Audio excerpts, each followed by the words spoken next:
ज्योतीला आज पाहुणे बघायला येणार होते. सकाळपासून घाई गडबड सुरू होती. ज्योतीने गुलाबी रंगाची साडी घातली होती. पाहुणे आले म्हणून सगळे बाहेर गेले. ज्योतीच्या बाबांनी पाहुण्यांचे स्वागत केले आणि त्यांना बसायला खुर्च्या आणि पाणी दिले. मुलाकडचे पाहुणे श्रीमंत होते. मुलगा ज्योतीपेक्षा दिसायला सुंदर होता. तो रेल्वेमध्ये कामाला होता. घरी शानदार बंगला, शेतीवाडी होती. मुलगी पाहायचा कार्यक्रम झाला. मुलाला मुलगी साधी पाहिजे होती. घर दार, आई वडील सांभाळणारी, आणि ज्योती अगदी तशीच होती. मुलगा रोहित याला ज्योती पसंत पडली. ज्योतीच्या घरच्यांना तर आधीच पसंती होती. मुला मुलीच्या पसंतीने दोघांचा साखरपुडा झाला. 2 महिन्यानंतर लग्नाचा मुहूर्त निघाला. दोन्हीकडे पण जोरात तयारी सुरू झाली. मुलाकडील मुलगा आणि वडील खूप खुश होते, परंतु मुलाची आई जरा नाराजच होती. जसं लग्न जवळ येईल तसं त्यांच्या चेहऱ्यावर अधिकच नाराजी वाटत होती.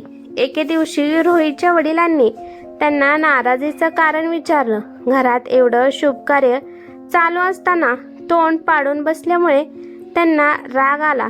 मग रोहितची आई सांगू लागली, मुलगी खूपच साधी आहे. त्यांच्या घरचं वागणं आणि आपल्या घरचं वागणं यात खूपच अंतर आहे. मला वाटत नाही की ती आपल्या घरात ॲडजस्ट करेल. मला वाटतंय आपण खूप घाई करतोय लग्नाला. आपण हे लग्न मोडायचं का? आई आणि वडिलांचे बोलणं नेमकं मुलाने म्हणजेच रोहितने ऐकलं आणि तो आईला म्हणाला की, आई तू हे काय बोलत आहेस? मला मुलगी पसंत आहे. ती साधी आहे म्हणून याच्यावर लग्न मोडणे हे योग्य आहे का? अगं, लग्न आता तोंडावर आलं आहे आणि तू आता लग्न रद्द करण्याचा विचार करत आहे.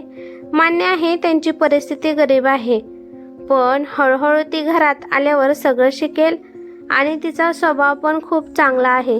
ती घरदार सगळ्यांना खूप छान पद्धतीने सांभाळेल आणि आमचा साखरपुडा झाला आहे. ज्योती मनाने खूप चांगली आहे. मुलाचं बोलणं ऐकून मुलाच्या आईने कसा तरी होकार दिला, पण मुलाच्या आईचं मन काय लागत नव्हतं. अखेर लग्नाचा दिवस जवळ आला. लग्न मोठ्या थाटात होणार होतं. ज्योतीकडील परिस्थिती नाजूक होती, त्यामुळे लग्न रोहितच्या घरी करायचे ठरले. नवरीला आणण्यासाठी ज्योतीच्या घरी फुलांनी सजवलेली गाडी गेली. जाताना ज्योती खूप रडली. सगळ्यांचा आशीर्वाद घेऊन ती निघाली.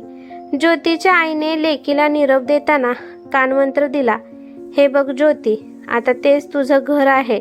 सासरच्या माणसांचा आदर कर. तेच तुझं घर आणि आता तेच तुझी माणसे आहेत.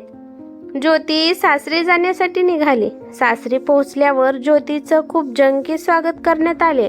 पाठीमागून ज्योतीच्या बाकीचे घरची मंडळी येणार होती. मुलाच्या आईने नवरीसाठी छान दागिने बनवले होते. नवरीला दागिने आणि कपडे घालायला दिले. मेकअप केल्यानंतर, दागिने घातल्यानंतर ज्योती अप्सरासारखी दिसत होती. घरात सनई चौघडे वाजत असतात. सगळीकडे फक्त हसण्याचा, एकमेकांना कॉम्प्लिमेंट द्यायचा, सावरण्याचा इत्यादी असे वातावरण असतं. लग्न म्हटलं की हे सगळं आलंच ना.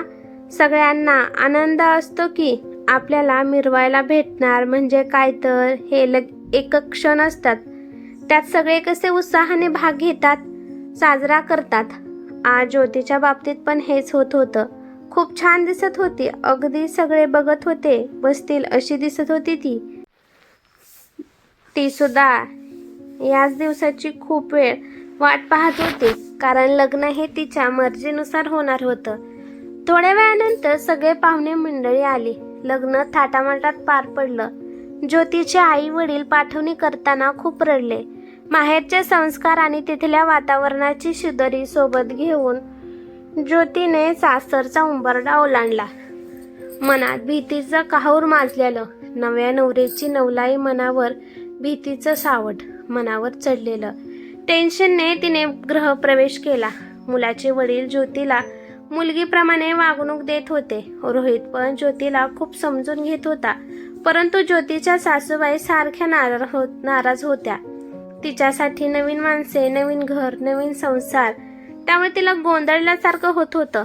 परंतु यावेळी सासूबाईने समजून घ्यायचं तर ज्योतीला 4 गोष्टी बोलत होत्या.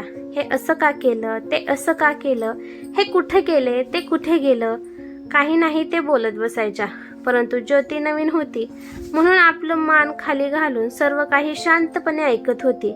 कधी मीठ जास्त पडलं, भाजीला चवच नाही, सकाळी लवकर उठत नाही, वेळेवर काम करत नाही, घरात स्वच्छता ठेवत नाही, अशी कारणे घालून ज्योतीची सासू तिला ओरडत असायची. परंतु सासूबाई अशा ओरडतात ही गोष्ट तिने तिच्या सासऱ्यांना आणि नवऱ्याला कधीच सांगितली नाही. आपल्या नवरा सर्वात उत्तम असावा, खूप प्रेम करणारा असावा, अशी प्रत्येक बायकोची इच्छा असते. तो प्रामाणिक, खूप प्रेमळ, मायाळू, जीवाला जीव देणारा आणि सतत काळजी करणारा असावा, अशी स्त्रीची अपेक्षा असते. ही अपेक्षा चुकीची सुद्धा नाही. जर बायको खरंच आपल्या पतीवर नितांत प्रेम करत असेल तर त्या बदल्यात आपल्या नवऱ्याकडून ती जास्त प्रेमाची अपेक्षा करत असले तर त्यात वावगं काही नाही. नवरा जेवढा चांगला असेल तितका संसार अधिक खुलतो. कारण नवरा चांगला असेल तर तो बायकोला तितकं जास्त खुश ठेवू शकतो आणि तितके दोघे खुश राहू शकतात. त्यांच्यात भांडणे कमी होतात. तसाच रोहित होता. तिला सारखा विचारायचा, तू इथं खुश आहे ना, तुला कोणत्या गोष्टीचा त्रास होत नाही ना. ती पण हसत हसत म्हणायची की मी इथं खूप खुश आहे, कोणत्या प्रकारचा त्रास इथे होत नाही. लग्न झाल्यापासून प्रथम ज्योती माहेरी चालली होती. ती पण माहेरी जायची म्हणून खूप खुश असते. नवऱ्याला महत्त्वाचं काम होतं म्हणून ऑफिसला निघून गेला. सासरे पण एका लग्नाला गेले होते, त्यामुळे घरात फक्त सासूबाईच होत्या. ज्योतीला न्यायला तिचे वडील येणार होते म्हणून खूप आनंदाने ज्योतीने बॅग भरायला घेतली. ज्योती माहेरी जाण्यासाठी बॅग भरत होती. बॅग भरत असताना सासू आली आणि म्हणाली की बघू सुनबाई, तू तुझ्या बॅगेत काय काय भरलं आहे, मला पाहायचे आहे. सासूने ती बॅग घेतली आणि तिने माहेरी जाण्यासाठी काय काय घेतलं आहे ते तपासले. तिला जरा विचित्र वाटले. तिला वाटलं की मी काय घरातील कुठली वस्तू चोरी करून घेऊन माहेरी चालली आहे का. सासूबाई माझी बॅग तपासत आहेत. परंतु ज्योती सासूबाईंना काहीच म्हणाली नाही. थोड्या वेळानंतर ज्योतीचे वडील आले. ज्योतीचं घरदार पाहून ज्योतीच्या वडिलांना खूप आनंद झाला. ज्योतीने आनंदाने आपल्या वडिलांना पाणी दिले आणि चहा करण्यासाठी आतमध्ये गेली. इकडे सासूबाईने तोंडाचा पट्टा सुरू केला. तुमची ज्योती वेळेवर उठत नाही, घरात स्वच्छता ठेवत नाही, तिला स्वयंपाक बनवता येत नाही, फारच वेंदळेपणा करते. त्याच्यावर ज्योतीचे वडील सासूबाईला म्हणाले की ज्योती अजून या घरात नवीन आहे, हळूहळू ती सगळं शिकेल. ज्योतीचे वडील खूप आनंदाने तिला न्यायला आले होते. परंतु सासूबाईचे बोलणे ऐकून त्यांचा मूडच निघून गेला. पहिल्यांदाच मुलीच्या सासरला आलो आहे आणि त्यांना हे काय ऐकायला मिळत आहे. थोड्या वेळानंतर ज्योती आणि तिचे वडील माहेरी जायला निघाले. सासू साधी तिला दारात सोडवायला आली नाही. ज्योतीच्या वडिलांना अंदाज आला की सासू ज्योतीसोबत किती वाईट वागत असेल. त्यांनी ज्योतीला विचारले. ज्योतीने जे काही खरं आहे ते खरं खरं सांगितलं. ज्योती सांगताना खूप रडत होती. तिचे रडणे पाहून तिचे वडील सुद्धा रडू लागले. ज्योतीचे वडील म्हणाले, मला माफ कर बाळा, मी तुझं आयुष्य खराब करून टाकलं. श्रीमंत घरात मी तुला दिलं. वाटलं जे तुला माहेरी मिळालं नाही ते सासरला मिळेल. परंतु आता तर तुला दररोज सत्व परीक्षा द्यायला लागतीया. नाही बाबा, तुमच्यामुळे काही सुद्धा झालं नाही. घरात सासरे आणि माझा नवरा खूप प्रेमळ आहेत. ते दोघे मला काहीच त्रास देत नाहीत. तुम्ही एवढं जीवाला लावून नका घेऊ, होईल सगळं नीट. नवरा खूप प्रेम करतो माझ्यावर. आपल्याला फक्त नवरा चांगला असला म्हणजे झालं. नवरा हा आभाळासारखा स्थित प्रज्ञ, स्थिर, शांत आणि अथांग आहे, जेणेकरून बायकोरूपी चंचल, आकर्षक, नाजूक व सैरभैर मनाच्या चंद्राला त्याच्या कुशीत सुरक्षित भासेल. आणि मी भाग्यवान आहे, कारण मला असाच नवरा लाभला आहे. खूप नशीब लागतं. समजून घेणारा, काळजी करणारा, जीव लावणारा वेळ देणारा आणि वेड्यासारखं प्रेम करणारा नवरा भाग्यात असायला तो माझ्या आयुष्यात आहे. यापेक्षा अधिक मला काहीच नको. बाकीच्यांना आपण कसं पण हँडल करू शकतो. ज्योती आपल्या वडिलांना समजून सांगत होती. बाबांना हसवण्याचा प्रयत्न करत होती आणि बाबाला म्हणाली की आईला यातील काही सांगू नका, विनाकारण ती आपल्या जीवाला लावून घेईल. एके दिवशी सगळं व्यवस्थित होईल. तुमचा जावई चांगला आहे ना? मग बस झालं. दोघे पण माहेरी पोचले. आई दारात उभा राहून दोघांची वाट पाहत बसली होती. आईने तिच्यावरनं भाकर तुकडा ओळून टाकला. ज्योती घरात आली म्हणून आनंदीचं वातावरण होतं. आज ज्योतीच्या आवडीचे सगळे पदार्थ बनवले होते. आपल्या आईला ज्योती सासरचे कौतुक सांगत होती. घर कसे आहे, माणसे कसे आहेत, घर किती मोठं आहे, किती खोल्या आहेत, सगळं काही ज्योती कौतुकाने सांगत होती. ज्योतीचे वडील तिचं बोलणं ऐकत होते. त्यांना त्यांच्या मुलीचा अभिमान वाटत होता. कधी दुःख कधी सुख, परंतु माझी मुलगी डगमगली नाही म्हणून त्यांना आनंद झाला. 4-5 दिवस माहेरी राहून माहेरपण करून ती शेवटी सासरला निघाली. सासरला गेल्यावर पण ज्योतीच्या सासूबाईंचं रुसणं फुगणं चालूच होतं. ज्योती सासूबाईकडे दुर्लक्ष करत आपलं खुश राहण्याचा प्रयत्न करत होती. तिचा नवरा आणि सासरे तिला मदत करत होते. ते दोघे तिला कशाचीच कमी पडून देत नव्हते. एके दिवशी शॉपिंगला जाताना सासूबाईचा ॲक्सिडेंट झाला आणि त्यांना खूप दुखापत झाली. त्यांना अंथरूण सोडणे सुद्धा शक्य नव्हतं. त्यांना रिकवर व्हायला 3-4 महिने लागणार होते. सारखा दवाखान्या गोळ्या सुरूच होत्या, परंतु त्यांना बरं काही वाटत नव्हते. ज्योती तिच्या सासूची तिच्या आईसारखी काळजी घेत होती. ती सासूला आंघोळ घालणे, त्यांचे कपडे बदलणे, जेवायला भरवणे, वेळेवर औषध पाणी देणे, त्यांचं पथ्य पाणी पाळणे, सगळी कामे ज्योती वेळेवर करत होती. हळूहळू तिच्या सासूला तिच्या वागण्यातील फरक जाणवू लागला. आपण विनाकारण ज्योतीला किती काही बोललो याचा पश्चाताप तिला होऊ लागला.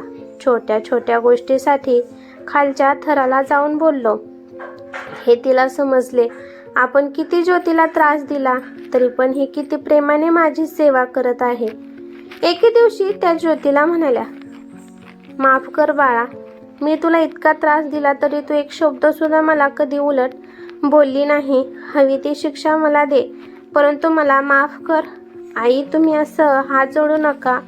चुका ह्या सगळ्यांकडूनच होत असतात, परंतु आपली चूक लक्षात येणं यातच सगळं काही आलं. तुम्हाला तुमची चूक कळली यातच माझा आनंद आहे. आता तुम्ही लवकर बरे व्हा एवढीच आमची इच्छा आहे आणि आपण आता आनंदाने राहू. आणि हो आई, तुम्हाला अजून एक कर्तव्य पार पाडायचं आहे. त्यासाठी तुम्हाला लवकर बरे व्हायला लागेल.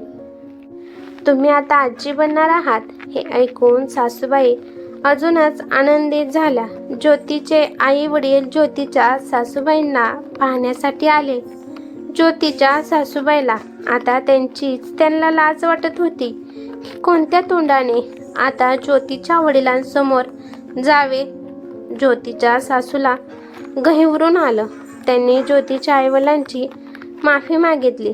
ज्योतीच्या आईवडिलांनी सुद्धा खूप मोठ्या मनाने ज्योतीच्या सासूबाईंना माफ केलं.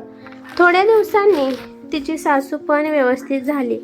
सासूबाई पूर्ण बऱ्या झाल्यानंतर त्या ज्योतीची खूप काळजी घेत होत्या.